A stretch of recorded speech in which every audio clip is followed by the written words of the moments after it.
Take a look at crypto this morning. We have already a few times here with us now, getting after it relentlessly, right? Anthony Pompliano, founder and CEO of Professional Capital Management. And you're always in a positive mood. Even though crypto is not always positive, it is this morning. You expect more new highs on Bitcoin. I mean, new all-time high. Satoshi couldn't have written a better script, having it hit a new all-time high on the night of the election. And I think one of the most important things is we have the first Bitcoin president.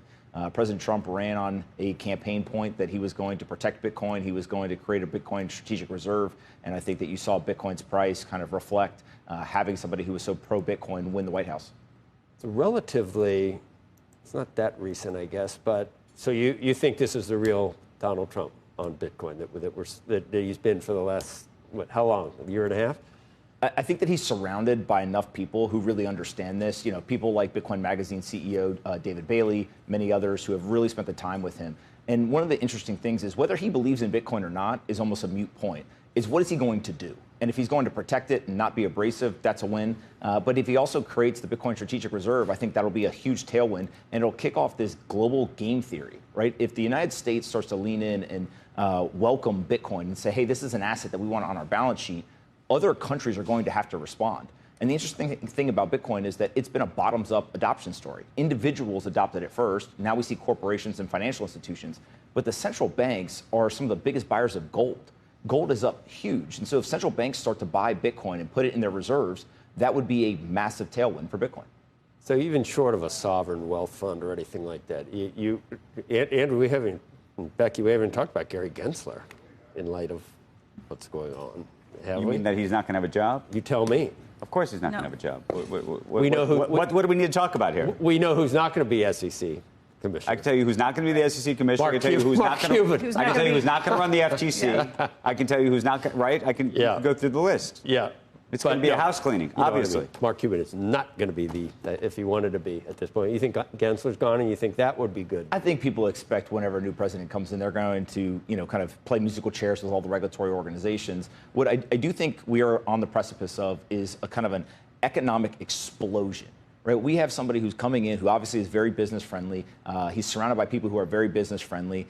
They have some radical ideas in a positive way in terms of what they can do to cut taxes, drive GDP growth, use the country's balance sheet to try to close the deficit gap. And so I don't expect them to be able to do everything that they're saying that they can do. Right, when you're on the campaign trail, you say a lot of stuff. But if they can accomplish 50% of it, so which 50%? Like, which are the ones that you think are most important and maybe most likely to get put through? Well, I think actually, if you look at what the American people did last night, they basically issued a mandate. They said, we want lower inflation, we want affordable housing, we want a secure border, we want a government that doesn't go and engage in more war, and we want to feel like we are safe, secure, and strong at home.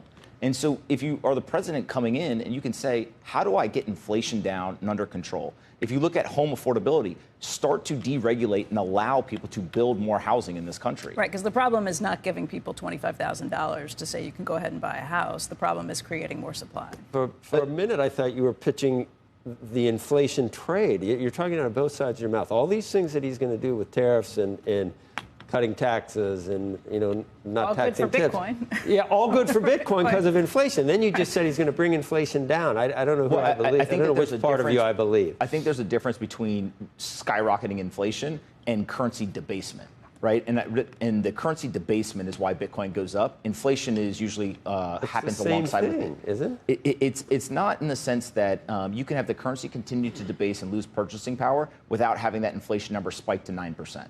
Right, and I think that's what we really saw here was we saw inflation spike over 9% during the Biden administration. So what do you think it should be? 5%, 6%, 7%? I tend to think that the inflation rate is not 2%. It's higher than that, but it's not going to be 5 to 10%. Do you think the Fed goes along with that? If they start to see inflation picking back up, wouldn't the Fed then raise rates? Wouldn't that have curb inflationary economic expansion? One of the biggest questions I think that we're going to face as a country is how involved should the president and the executive branch be involved in monetary policy. Donald Trump has said that he thinks the president should be more involved. We obviously have had a situation where the central bank has been independent. You think inflationary stuff and then saying we're going to keep rates going down, interest rates going down is the right policy?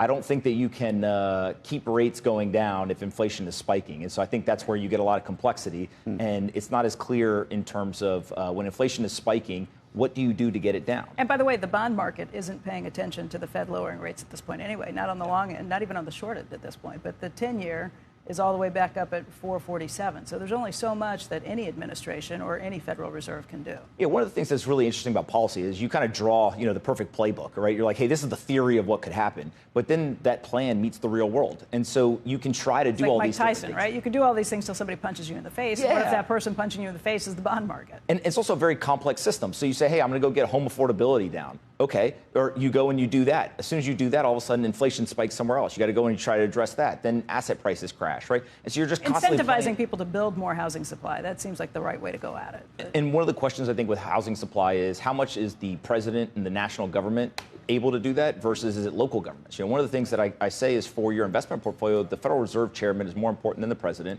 But for many Americans, actually, who's on their local city council may be more important than who's in the White House.